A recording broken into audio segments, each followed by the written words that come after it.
नमस्कार, मी सारिका बिडबावकर, सारिका कोकण ब्लॉगमध्ये तुमच्या सगळ्यांचं स्वागत आहे।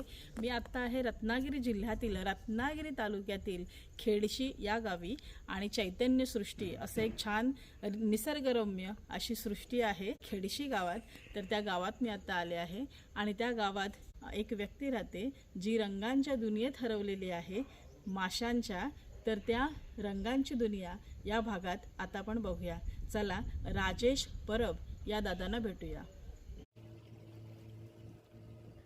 अवधूत चिंतन श्री गुरुदेव दत्त या खेडशीच्या चैतन्य सृष्टीत छानसं असं एक हे दत्तांचं मंदिर आहे आणि या मंदिर परिसरात चैतन्य अवतरल्यासारखंच आता मला वाटतंय। तर चला आधी श्री दत्तांचं दर्शन घेऊया।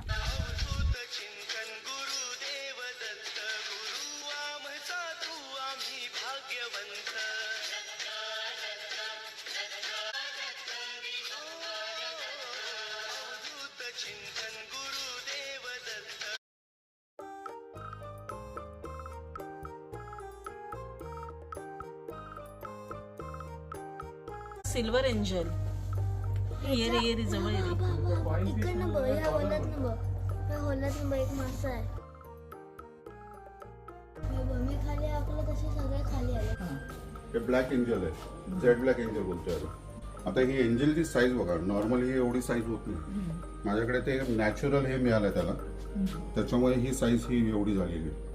आणि आता हे प्लांट्स आहेत ना, मी गेल्या महिन्यातच हे सगळे कट केले, नाहीतर मागची ही भिंत आहे ना, ही दिसत नव्हती।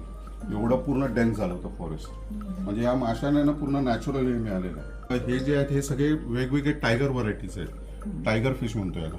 त्याच्यामध्ये पण वेगवेगळे आहे, अल्बिनो मध्ये आहे, झेड ग्रीन मध्ये आहेत, असे वेगवेगळ्या टाईपचे आहेत। हे जे आहेत हे रेनबो फिश आहेत, त्याच्यामध्ये पण ऑरेंज आणि साईड आहे। आता त्याच्यामध्ये एक डार्क तुम्हाला असेल तो बघा, हा ऍक्च्युअली त्याचा असं हे ओरिजिनेट होते, तो बघा त्याचा कलर बघा कसा आहे, वेगळेच आहेत कलर। हे जे आहेत हे अल्बिनो विडो टेट्रा आहेत, हे जे दिसत आहेत ह्याच्यामध्ये वेगवेगळ्या कलर मध्ये, ग्रीन मध्ये आहे, रेड मध्ये आहे, येलो मध्ये आहे, हा पिंक पिंक पण आहे। हो पिंक।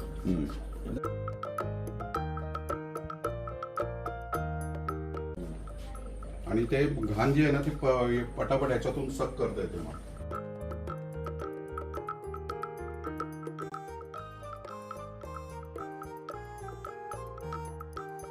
ही आवड निर्माण कशी झाली? त्याला लहान होतो ना त्यावेळेला माझ्या वडिलांचा मामे भाऊ दादरला राहतो तो, त्यांचं प्रिंटिंग प्रेस होतं, त्यांच्याकडे गेलो होतो।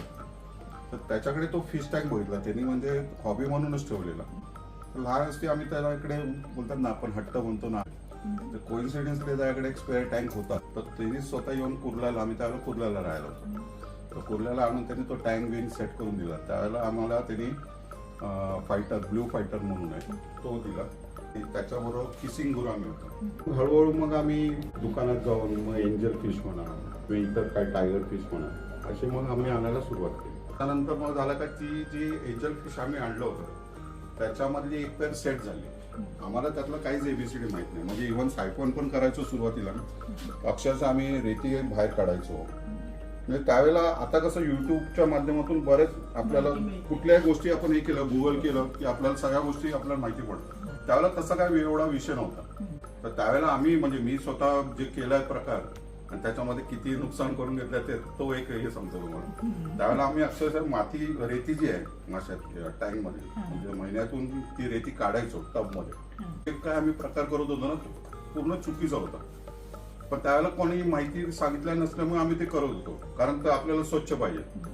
मासे एका बाल्डीमध्ये काढायचो, मग ती टब मध्ये माती रेती काढलेली बाथरूम मध्ये न्यायचो, फ्लो पाणीमध्ये ती धुवून मग परत तो सेट करायचो आणि मग ते मासे विषय सोडायचे। ह्याच्यामध्ये काय व्हायचं, पूर्ण सेटअप जो आहे ना तो पूर्ण चेंज व्हायचा।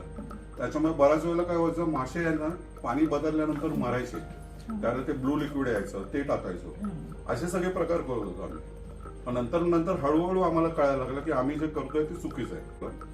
आणि मग असं हॉबी असताना एक एंजल पेअर सेट झाली। एंजल पेअर सेट झाल्यानंतर त्यांनी ती अंडी बिंडी लावली। मग त्यावेळेला आम्ही ते दुकानवाल्याला जाऊन विचारलं की कसं हे करायचं। मग त्यांनी सांगितलं त्याला हॅचिंगला किती वेळ लागतो, मग त्याला काय प्रिकॉशन्स घ्यायला। सक्सेसफुली ती ब्रीड एकदम सक्सेस झाली आणि ती पिल्लं एवढी झाली। आणि त्यावेळेला मस्जिद बंदरला कत्री म्हणून एक मोठा व्यापारी होता माशाचा, म्हणजे तो फिश फूड आणि सगळं तो सप्लाय करायचा. तर आम्ही त्याला जाऊन सांगितलं की असं असं आमच्याकडे ब्रीड झाली आहे, तर काय करायचं.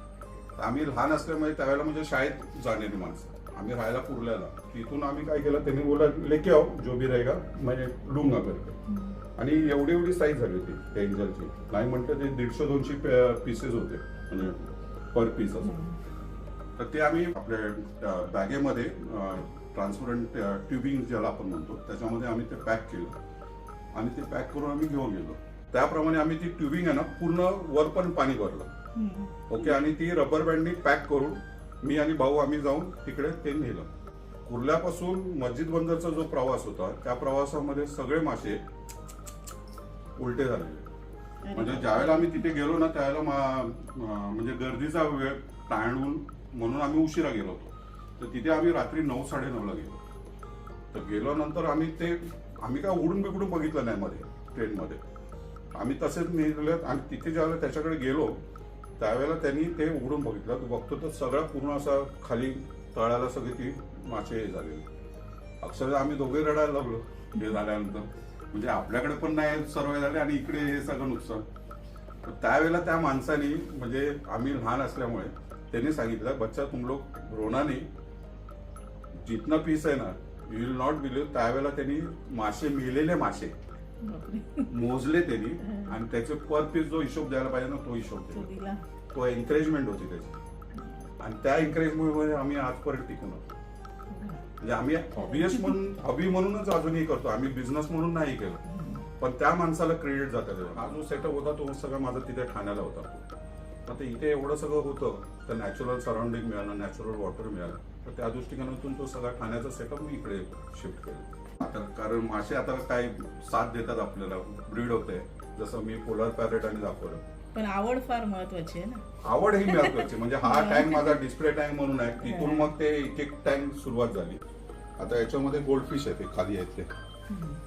आणि त्याच्यामध्ये एक सकर फिश पण आहे, तो पाईप मध्ये लपलेला हा किती वर्षाचा आहे? कुठला? हा नाही म्हटलं तरी 4-1 वर्ष झाली. त्याला 4 वर्ष झाली. आता हे जे एंजल दिसत आहेत ना, हे माझ्याकडची ब्रीड आहे. ओके. त्याची मी पेअर तुम्हाला तिकडे त्या बाजूला दाखवतोय. हे माझ्याकडे 3च पीस आहेत त्याच्यामधले, कारण त्याची मला ब्रीड जवळजवळ 5 ते 6 ब्रीड झाले. पण त्याला पण एम्पोसिरिया म्हणून जी पिल्लं येतात ना, त्याला बारीक असं दुधासारखं मिल्की वे असं तयार होतं. एम्पोसिरिया म्हणतात त्याला. तो इथे मिळत नाही मला. त्याच्यामध्ये ती मुलं जी ब्रीड होते ना, म्हणजे पिल्लं जी होतात ती मला तेवढं मॅच्युअर्ड होत नाहीत माझ्याकडे. नाहीतर ते 1001 पिल्लं एका वेळेला ते अंडी लावतात. म्हणजे आज जवळजवळ 5 ते 6 म्हणजे माझे ब्रीड वाया गेलेले आहेत. त्यातले फक्त हे 3 पीस माझ्याकडे सर्वाइव्ह झालेले आहेत. आता हे पण जे दिसत आहेत ना रेनबो फिश आणि हे ह्याचीच ब्रीड आहे. हे पण ऍक्च्युली ह्या मला माहीतच नाही ते त्याची पिल्लं आहेत. मला वाटलं ही गप्पी जी फिश आहेत ना त्याची पिल्लं आहेत, कारण सायफनच्या वेळेला आहे ना ह्या झुडपांमध्ये त्यांनी कुठेतरी अंडी लावली होती. आणि झालं काय, ती झाडं मी ह्या गप्पीच्या पिल्लांसाठी म्हणून शेल्टर मिळालं पाहिजे म्हणून ती टाकली होती. तर ती गप्पीच्या पिल्लांबरोबर ही वाढलेली आहे.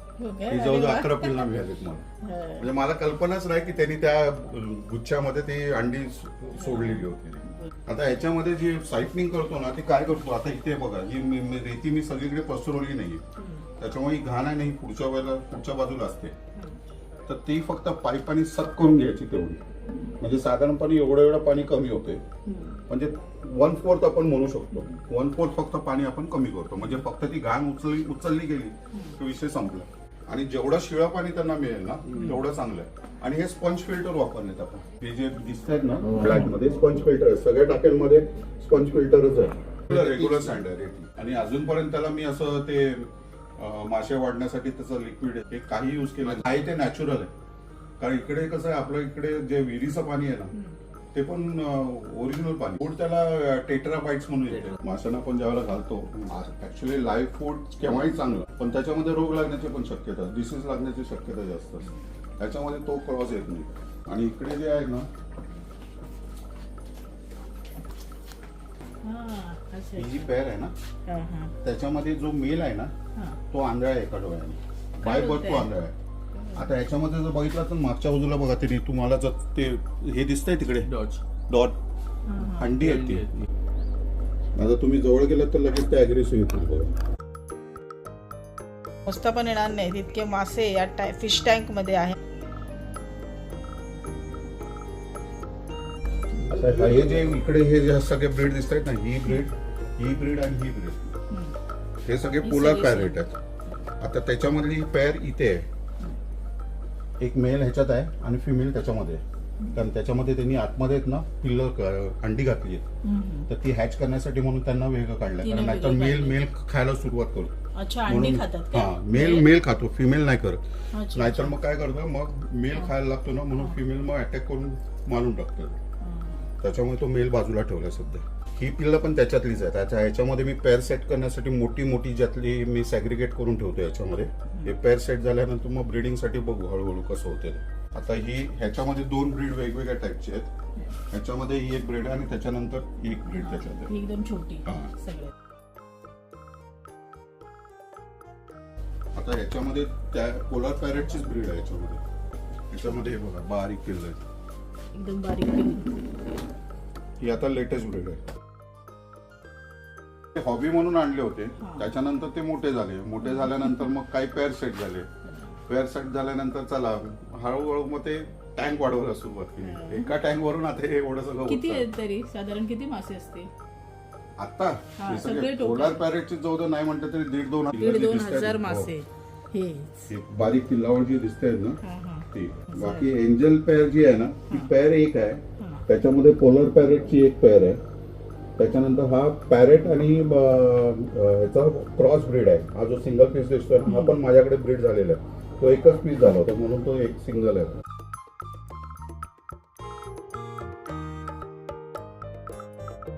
हे मी विकत आणलेले टायगर विकर जे आहेत ना, त्या खालच्या टँक मध्ये रेनबोने जे दिसतात ना ते आपल्याकडची ब्रीड आहे इकडची. इव्हन ते एंजल जे दिसतंय, इव्हनची ती गप्पीची पण किल्लावळ आहे ना, ते आपल्याकडचीच ब्रीड आहे.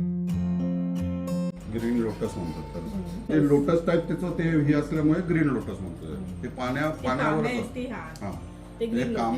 जे झाड आहे ना त्याला असं कमळासारखं त्याच हे आहे ना, त्याच्यामुळे ग्रीन लोटस. ऍक्च्युली लोटस तिकडे आहे. जवळजवळ 4 ते 5 फुलं आलेत. ह्याच्यामध्ये नाही म्हटलं तरी जवळजवळ 400-500 गप्पी होते माझ्याकडे ब्रीड झालेली. तर अचानक पावसाळ्याच्या वेळेला बेडूक आला. तो जवळजवळ 2 वर्ष होता माझ्याकडे बेडूक, पण कधी मला कुठल्या माशाला त्रास नव्हता.